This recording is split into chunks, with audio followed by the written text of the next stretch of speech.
This time last year, the word unprecedented seemed to be on everyone's lips. It was the word most commonly heard on the media. At that time, it referred primarily to the drought that here in Australia we were experiencing. It then transferred to the bushfires and smoke to which we were subjected from October to February. None of us could have predicted that with a few months later we would be in our current situation, battling our way through a pandemic. Curiously, we rarely hear the word unprecedented now. It is as if the circumstances of the moment are simply too historic in character for the word unprecedented to do justice. The word unprecedented now seems to have been replaced by that of uncertainty. We live in an age of uncertainty. The pandemic has brought us up short. It's turned us upside down. All our regular patterns of life are disrupted.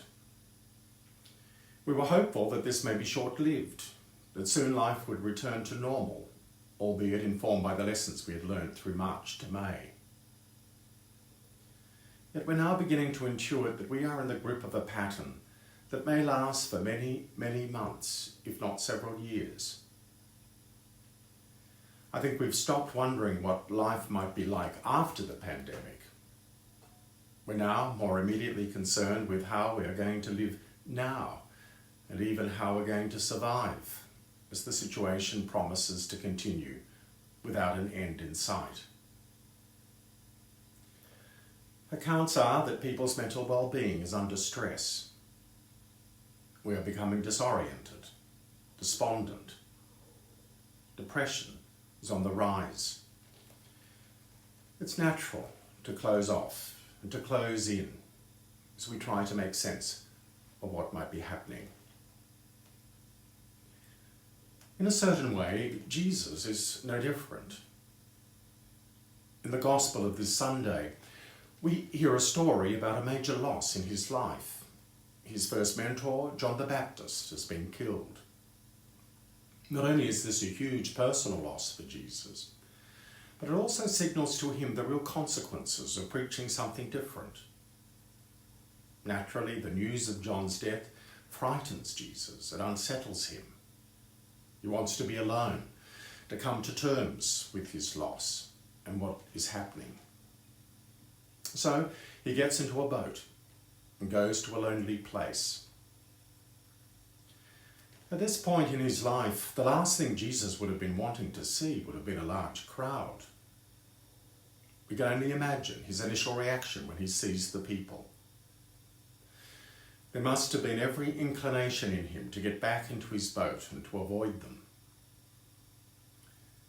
And yet in his own confusion, he makes a choice to stay.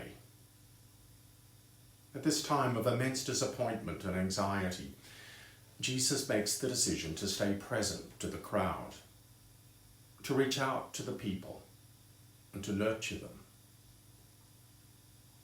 What enables Jesus to do this is his own sense that there's something bigger than his own self-protection at stake here. Jesus sacrifices his own self-comfort for the sake of the kingdom of God, which is his cause and mission.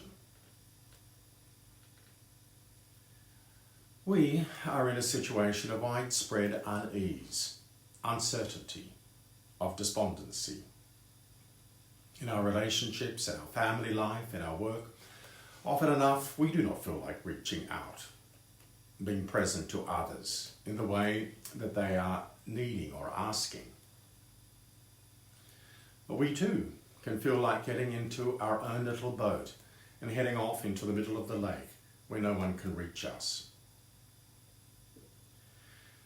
Yet, when we are able to move beyond our own selves for the sake of others, putting our own self-concern aside because the need of others is greater than our own, then we are following in the footsteps of Jesus.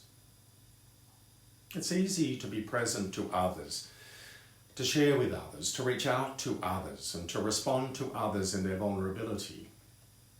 when we are feeling well and happy and successful. But the real test of our love is when we make the decision to do this, when we're not feeling like it. And when we do such, our lives become truly Eucharistic.